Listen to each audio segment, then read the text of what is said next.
Pirmais, ko pārbaudām, mēs acu augstumā visu šuvas mēs redzam, jo tas nav nekur jāliecās. Ko mēs redzam, līme ir vai nav? Līme ir, bet šī šuva ir diezgan liela. Kā mēs šuvu varam pārbaudīt? Tev ir bankas karte? Jā.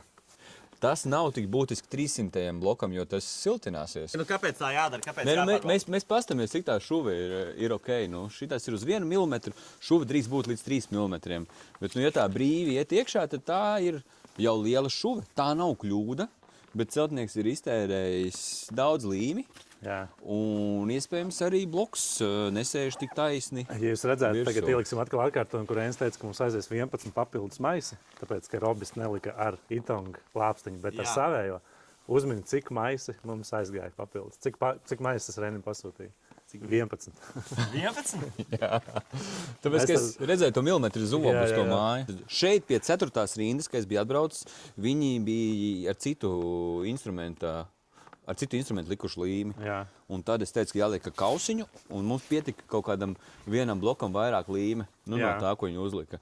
Līdz ar to es tā pareiķināju, jā, tad būs bišķiņ biezākas šuvas un aizies vairāk līme. Pastāstam cilvēkiem, ko vajadzētu iegaumēt. Jā, nu tā tad bloks nav super precīzs, bet bloku mēs pierīvējam un līmi liekam ar kausiņu. Šeit ar kausiņu uzlikt līmi ir baigi jāpiešaujās šitādā veidā.